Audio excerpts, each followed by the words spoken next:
আসসালামু আলাইকুম ভিউয়ার্স, রেহেনার রান্নাঘরে আপনাদেরকে স্বাগতম। আশা করি দেশ ও প্রবাসে যাই যেখানে আছেন আল্লাহর রহমতে ভালো আছেন, সুস্থ আছেন। আজকে আমি আবার একটা দারুণ মজার রেসিপি নিয়ে চলে এসেছি। আজকে আমি খাসির পায়া বা নেহারি রান্না করে দেখাবো। এখানে আমি খাসির পায়া, এখানে একটা খাসির পায়া আছে। পায়াগুলোকে আমি সাইজ করে কেটে নিয়েছি। দেখুন, ছোট সাইজ, এটা বড়ও না ছোটও না, এটা রেগুলার কাট। এটা আমাদের কুরবানি ঈদের পায়া। আমি এখানে মাংস নিয়েছি, এখানে কয়েক পিস মাংস নিয়েছি। আমি একটা চর্বি নিয়েছি। আপনারা চাইলে এর থেকে বড় করতে পারেন, তবে এর থেকে ছোট করার প্রয়োজন নাই। পায়াগুলোকে কেটে আমি পরিষ্কার করে ধুয়ে নিয়েছি। একটা খাসির চারটা পায়া আমি নিয়েছি। পায়াগুলোকে আমি ম্যারিনেট করে নেব। এখানে আমি 3 টুকরা তেজপাতা দিয়ে দিলাম। এখানে 5টা লং আছে, 8-10টা গোলমরিচ আছে, 3 টুকরা দারুচিনি আছে, 4টা সাদা এলাচ আছে, একটা শাহি এলাচ বা কালো এলাচ। আমি গরম মশলাগুলো দিয়ে দিলাম। আমি দিয়ে দেবো মরিচের গুঁড়া 1 চামচ। এটা আমার বাসায় তৈরি করা মরিচটা খুবই ঝাল, সেজন্য আমি 1 চামচ দিলাম। আর নেহেরি বা পায়াতে মশলাটা কম ব্যবহার করলে খেতে বেশি ভালো লাগে। জিরার গুঁড়া 1 চামচ, ধনিয়ার গুঁড়া 1 চামচ, লবণ স্বাদ অনুযায়ী, আদা বাটা 1.5 চামচ, রসুন বাটা 1.5 চামচ। আমার এখানে প্রায় 1.5 কেজির মতনই খাসির পায়াটা হবে। আমি মাপিনি, তবে আমি এমনি আন্দাজে বলতে পারতেছি। এটা 1.5 কেজি আপনার খাসির পায়া হবে। হলুদের গুঁড়া 1 চামচ। হলুদটা শুধু কালার আসার জন্য, তাছাড়া হলুদের আর কোনো কাজ নাই। ঝালটা আপনাদের ইচ্ছা, যার যার মতন ঝালটা দিয়ে নেবেন। কেউ বেশি ঝাল খেতে পছন্দ করেন, আবার কেউ কম ঝাল খেতে পছন্দ করেন। ঝালটা অবশ্যই আপনাদের ইচ্ছা মতন দিয়ে নেবেন। আমি এখানে 2-3 টেবিল চামচ আমি সয়াবিনের তেল দিয়ে দিলাম। আমি এই কাপের হাফ কাপ আমি সয়াবিনের তেল দিয়ে দিয়েছি। আমি এখানে দিয়ে দেবো 1 কাপ পেঁয়াজ কুচি। আপনার নেহেরি বট এসবে পেঁয়াজটা বেশি দিলে খেতে বেশি মজা লাগে। অবশ্যই পেঁয়াজটা বেশি দেওয়ার একটু চেষ্টা করবেন। পেঁয়াজের প্রচুর দাম, তারপরও নেহেরি বট এসবে আপনার মাথার মাংস এসবে পেঁয়াজ কুচিটা একটু বেশি লাগে। নেহেরিগুলোকে ভালো করে ম্যারিনেট করে নিতে হবে। এটা ভালো করে যত ম্যারিনেট করবেন খেতে বেশি মজা লাগবে, কারণ এটা গরুর মাংসর মতনই। এটা ম্যারিনেট করে হাতে যদি সময় থাকে তাহলে অবশ্যই 1 ঘন্টা রেস্টে রাখবেন। যদি সময় না থাকে তারপরে এটা 30 মিনিট রেস্টে রাখার চেষ্টা করবেন। আমার ভালোভাবে ম্যারিনেট করা হয়ে গেছে। 1 ঘন্টা পরে আমি ঢাকনাটা উঠিয়ে নেব। দেখুন, 1 ঘন্টা আমি ম্যারিনেট করে রেখেছিলাম। অল্প কিছু পানি বের হয়েছে 1 ঘন্টাতে। আমি এবার নেহেরিগুলাকে প্রেশার কুকারে ঢেলে নেব। আমি যেহেতু নেহেরিগুলা প্রেশার কুকারে রান্না করব, আমি নেহেরিগুলাকে প্রেশার কুকারে ঢেলে নেব। নেহেরিগুলা অনেকক্ষণ সিদ্ধ করতে হয়, সেজন্য প্রেশার কুকারে সিদ্ধ করলে খুব ভালো হয়। প্রেশার কুকারে সিদ্ধ করলে তাড়াতাড়ি নেহেরিটা গলে যায়। নেহেরির সঙ্গে মাংস থাকে, আপনার মাংস না রবারটা গলে যায়। প্রেশার কুকারে সিদ্ধ করলে খুব রবারটা ভালো হয়ে গলে যায় এবং খেতে খুব মজা লাগে। আমি এবার এখানে পানি দিয়ে দেবো। আমি এখানে প্রায় 1 লিটার পানি দিয়ে দেবো। আমি এই বাটিটা ধুয়ে আমি পানি দিয়ে দিলাম। আমি এখানে 1 লিটার পানি দিয়ে দেবো। আমি আর এখানে পানি ব্যবহার করব না, কারণ আমি প্রেশার কুকারে যেহেতু সিদ্ধ করব, এ পানিতে সিদ্ধ হয়ে যাবে। দেখুন, আমার পানি দেওয়া হয়ে গেছে। আমি এখানে একেবারে পানি দিয়ে দিয়েছি, আমার আর পানি লাগবে না। আমি এই পানিতে আমি সিদ্ধ করে নেব।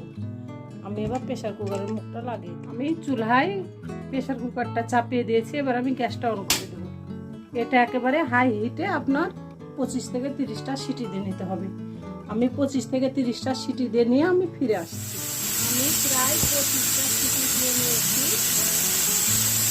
আমি এবার ঢাকনাটা খুলে দেখবো এটার কি অবস্থা।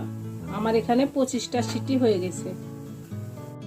আমি এবার গ্যাসটা অফ করে দেবো। আমি প্রেশার কুকারটাকে দমে রেখে দেব। গ্যাসটা বের হলে আমি সিটিটা খুলে নেব।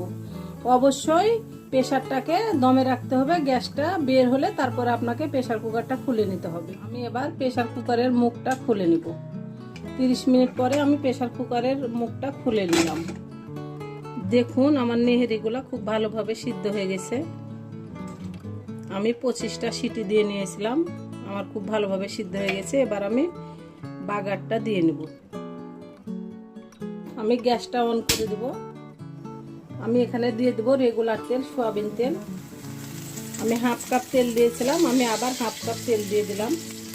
এখানে আমি মোট 1 কাপ তেল ব্যবহার করলাম। আমি 2টা শুকনো মরিচকে আমি অর্ধেক করে ছিঁড়ে নিয়েছি, আমি দিয়ে দিলাম।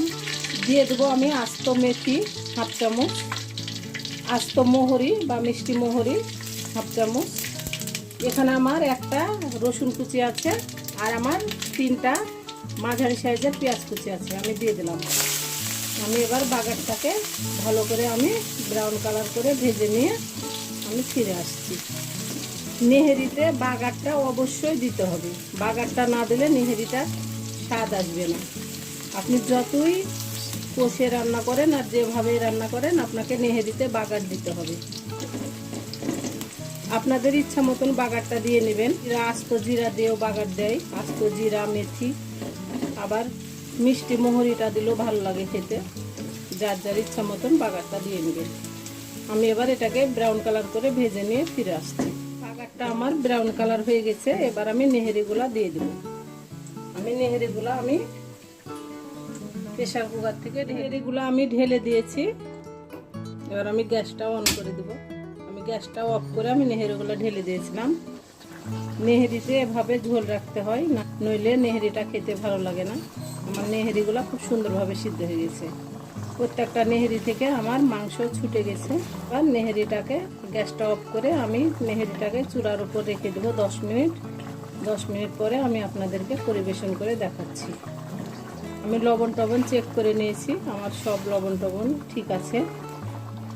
আমার রেসিপিগুলো যদি ভালো লাগে তাহলে আমার ভিডিওগুলো দেখার অনুরোধ রইল। যদি ফেসবুক থেকে দেখেন তাহলে অবশ্যই একটা ফলো দিয়ে দিবেন, যদি ইউটিউব থেকে দেখেন তাহলে একটা সাবস্ক্রাইব করার অনুরোধ রইল।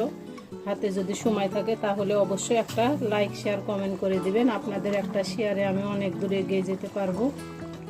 আমি যেভাবে খাসির পায়া বা নেহেরি রান্না করলাম, আপনারা একই প্রসেসে গরু, মহিষ, ভেড়া আপনারা সব নেহেরি রান্না করতে পারবেন। এবং এটা অসম্ভব একটা মজার নেহেরি। এটা আপনি নান, তন্দুর, পরোটা, সিদ্ধ আটা রুটি আপনি দিয়ে খেতে পারবেন। এটা অসম্ভব মজার একটা নেহেরি, এবং আপনি ভাত দিয়েও ইচ্ছা করলে খেতে পারবেন। আমি এবার গ্যাসটা অফ করে দেব। গ্যাসটা অফ করে দিয়ে আমি আপনাদেরকে 10 মিনিট পরে পরিবেশন করে দেখাচ্ছি। আমি এভাবে ঝোলটা রাখলাম, কারণ নেহেরির ঝোলটাই খেতে বেশি মজা লাগে। 10 মিনিট পরে আমি ফিরে আসছি। অসম্ভব সুন্দর হয়েছে নেহেরিটা, কি সুন্দর হয়েছে। আমি এবার পরিবেশন করে নেব। এবার পরিবেশন করার পালা। আমি আপনাদেরকে পরিবেশন করে দিয়ে গেছি। আমার পরিবেশন করা, আশা করি আমার রেসিপিটা অবশ্যই ভালো লাগবে। যদি ভালো লাগে তাহলে আমার চ্যানেলটিতে লাইক কমেন্ট শেয়ার করতে ভুলবেন না। বেশি বেশি করে সাবস্ক্রাইব করার অনুরোধ রইল। তাহলে আজকের মতো এখানে বিদায়, আবার অন্য কোনো রেসিপি নিয়ে আসবো। সবাই ভালো থাকবেন। আল্লাহ হাফেজ।